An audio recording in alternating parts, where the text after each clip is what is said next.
Woo-hoo! Part 4. Would you believe I'm still fucking talking? My God, this is going to be an hour of your life that you do not get back. And I'm not sorry, really, because I've been drinking far too much. Take care. I'm going to get off topic for just a second, but I'm going to get back on almost quickly.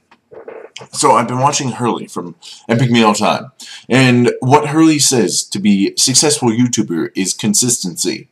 Putting out 4 videos, or at least vlogging them all in the same night trying to tell one story, is not consistency. That is oversaturation? Yeah, that's pretty much it. So where did I leave off with you guys? That's where it was.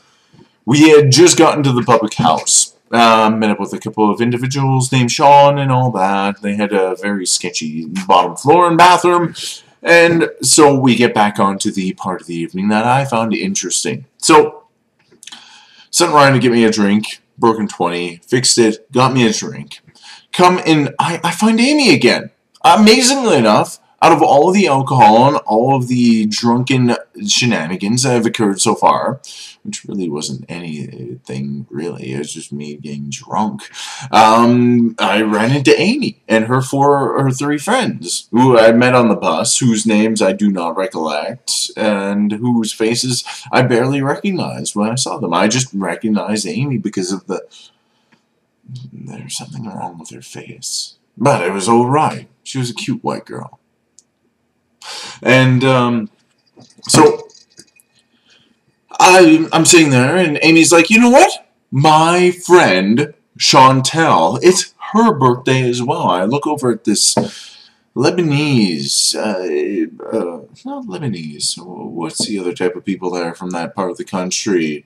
Middle Eastern?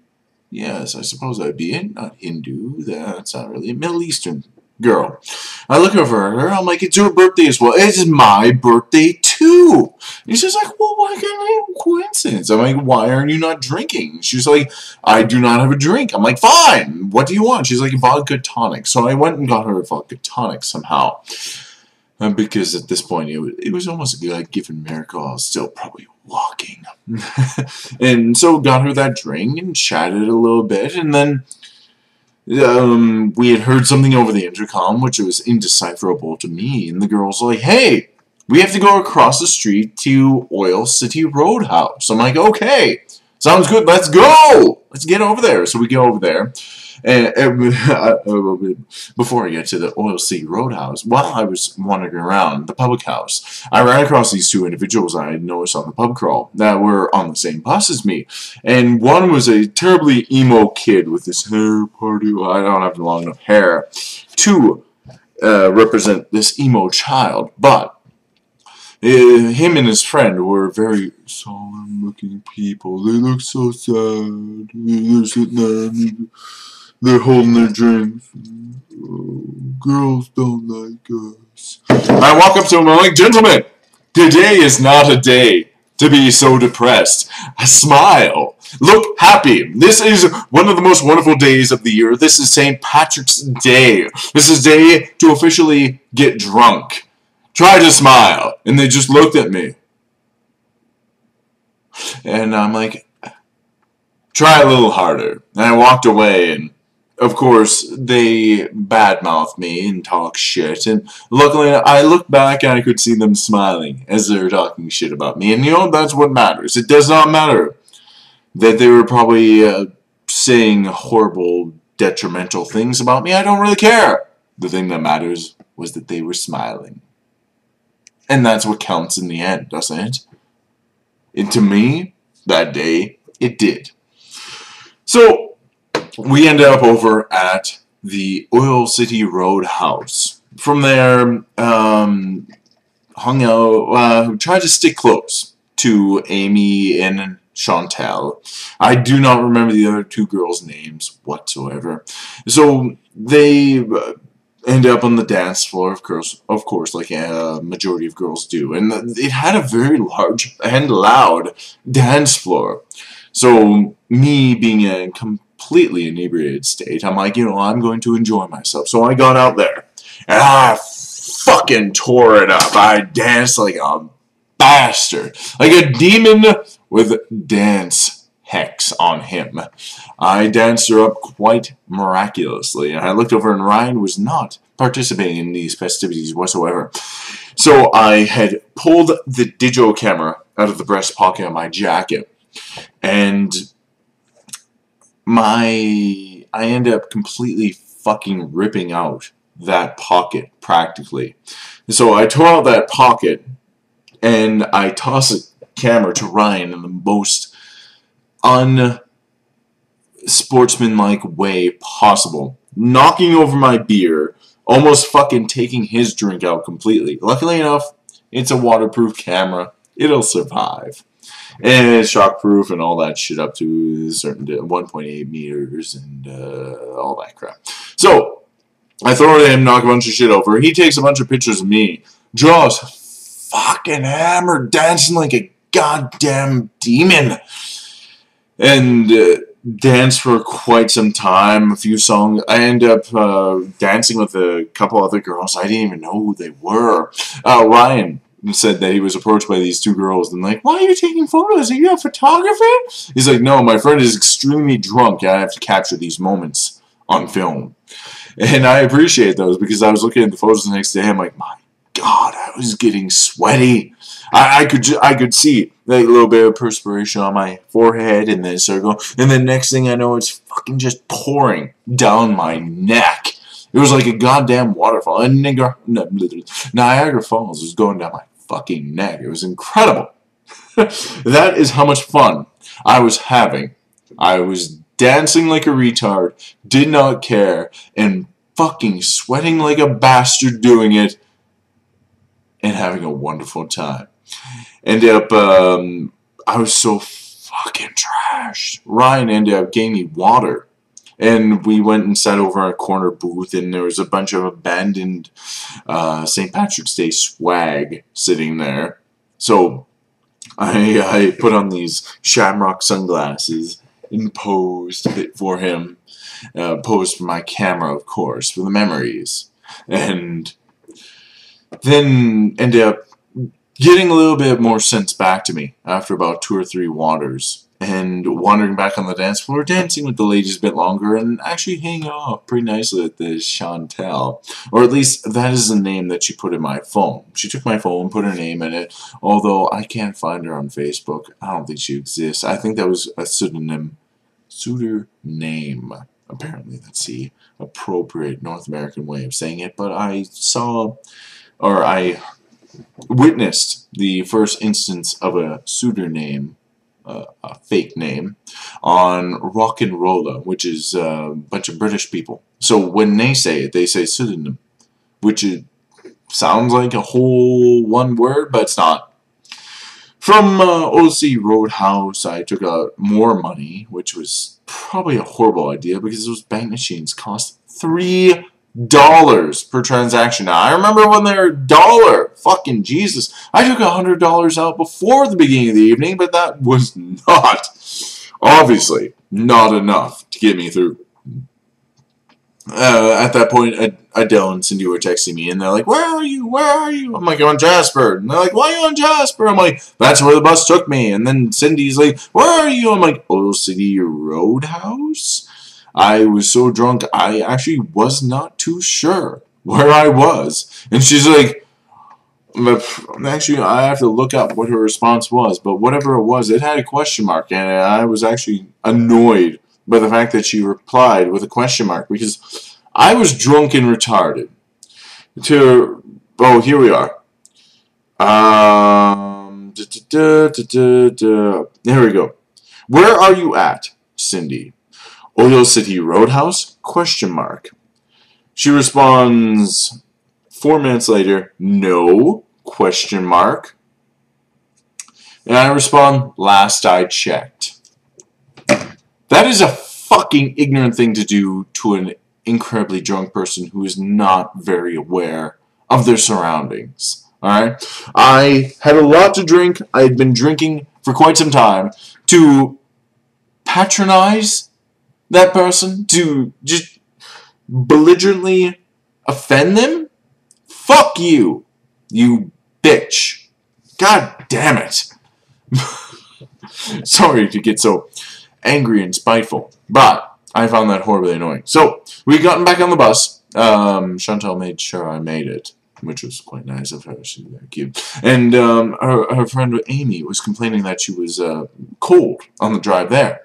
And being the gentleman that I am, I decided to give my jacket to Amy so she wasn't so cold. Actually, I threw it over both of them, thinking they'd share and try to conserve heat, but Amy took it herself, and Chantal toughed it out, which was good for her. And so we ended up at the Strat on Rack. The Strat Rack. I believe that's what it's actually called. So we finally ended up there, and we wandered upstairs, got our fucking extra tattoo for our stamp and all that. The fucking 6-1 of the night for me. And me and Ryan go to the bathroom. We come outside, and on the bus ride over, I looked at Ryan, and I'm like, dude, it's 11 o'clock. When was the last time we ate? We'd been drinking so much, and we both forgotten to eat. And he's like, a long fucking time ago, I'm hungry. I'm like, shit, I think I'm hungry too. All this liquid fucking supper just is not doing it for me. So we got out of the bathroom when we're at the Rack on Strat, whatever the fuck it's known as. The Strathcona Rack. That's what I'm going to call it, because trying to be all hip and everything like that just is not working. Derek can try to pull it off, but I can't. So we come out of the bathroom, and I'm like, alright, let's find the girls, let's get my jacket, and let's go get some food. We walked around that bar 4 fucking times. We split directions each time, and we ended up running into each other again. And never, ever seeing these girls out of any of the fucking treks that we make. I learned from Derek later that they actually have couches in the women's washroom, and bartender service within the women's washroom as well. So, how the fuck am I going to get my jacket back, you drunk, stupid woman, if you are fucking hiding in the woman's bathroom? I can't go in there. I'm not going to go in there. It is beyond my code to go in there to get my shit back. So, after about the 4th time around, I'm like, fuck it. We went to Funky Pickle Pizza, got some fucking pizza. It was very tasty. Luckily enough, Chantal gave me her number when we were at OC Roadhouse. So I texted her, I'm like, are you guys still at the Strathcona Rack? And she's like, yes, we are here. Meet me by the bathroom. I did not get that text message because life was too loud. And I was far too drunk to notice it.